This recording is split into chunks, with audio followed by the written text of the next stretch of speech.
नमस्कार दोस्तों, आइए यूपीएससी हिंदी साहित्य का जो ऑप्शनल है उसका एक प्रश्न देखते हैं। यह 20 नंबर का क्वेश्चन है, इसलिए इसे थोड़ा बड़ा लिखना पड़ेगा। क्वेश्चन दिया है, अपने उपन्यासों एवं कहानियों में प्रेमचंद की बुनियादी चिंताएं अपने समय की हैं और भविष्य की भी। इस विचार से आप कहाँ तक सहमत हैं और तर्क सहित इसका उत्तर देना है। ठीक है, तो देखिए आप इस तरह से लिख सकते हैं। इधर नहीं लिखना है, इधर नहीं लिखना है, बीच में ही केवल हम लोगों को लिखना है। देखिए, प्रेमचंद सामाजिक यथार्थवाद के लेखक हैं। इस दृष्टिकोण से के अनुसार उनका समस्त संरचना संसार समाज समस्याओं से टकराता नजर आता है। वस्तुतः प्रेमचंद ने अपने उपन्यासों व कहानियों में तत्कालीन जीवन के को समग्रता से चित्रण करने के साथ ही अपनी अंतर्दृष्टि के आधार पर भविष्य की समस्याओं का भी निरूपण किया है। ठीक है, इस तरह से अब हम लोग प्रेमचंद की थोड़ी सी जो उपन्यास है उसके बारे में चर्चा कर लेंगे एक हेडिंग के माध्यम से। देखिए, प्रेमचंद के उपन्यास, अपने उपन्यासों के माध्यम से प्रेमचंद ने समाज की लगभग प्रत्येक समस्याओं का उठाया है। जैसे निर्मला में उन्होंने अनमेल विवाह की चिंता के बारे में व्यक्त किया है। जैसे कि मान लीजिए लड़की 15 साल की और लड़का 35-40 साल का, इस तरह की बेमेल विवाह को उन्होंने उठाया है। और अगर आप लोगों ने सेवा सदन पढ़ा है तो उसमें उन्होंने वेश्यावृत्ति की समस्या के बारे में बताया है। गबन में उन्होंने अनियंत्रित इच्छाओं पर पूर्ति के लिए बताया, जो आदमी के अंदर बहुत ज़्यादा अनियंत्रित इच्छाएं होती हैं। इसी तरह से रंगभूमि में उन्होंने महाजनी सभ्यता के शोषण और प्रेम, अक्षम और कर्मभूमि में उन्होंने किसानों की समस्याओं के बारे में उठाया है। तो इस तरह से आप चर्चा करते हुए आगे बढ़ सकते हैं।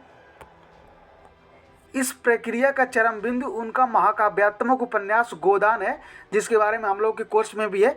इसमें उन्होंने संपूर्ण भारतीय समाज के यथार्थ को समग्रता से पकड़ना चाहा है। ठीक है, अब थोड़ा सा हम लोग गोदान के बारे में लिख देंगे तो इससे ज़्यादा स्पष्ट हो जाएगा।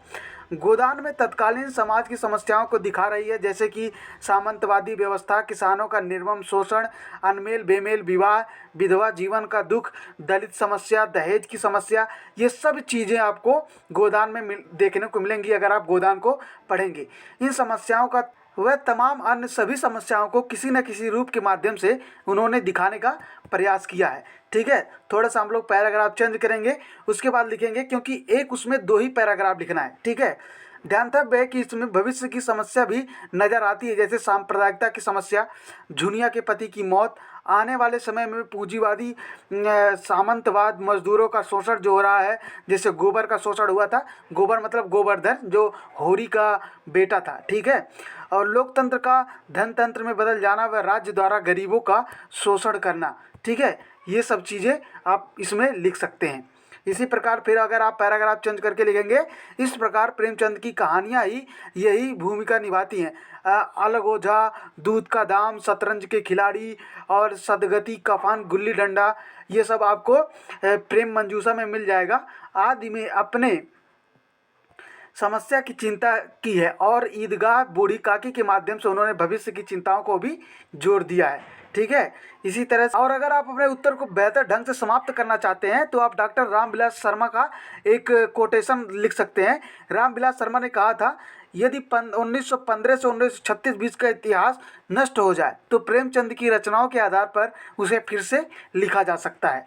ठीक है, इसका आशय यह है कि अपने समय को तो उन्होंने अत्यंत प्रामाणिक तरीके से व्यक्त किया ही, इसके साथ ही उन्होंने आने वाले भविष्य के लिए भी बहुत अच्छी तरह से लिखा है। ठीक है, प्रेमचंद की रचनाएं अपने युग को तो दर्शाती ही हैं, बल्कि आने वाले युगों को भी अंतर्दृष्टि प्रदान करती हैं। अतः प्रेमचंद इस मामले में अत्यंत सफल रहे हैं।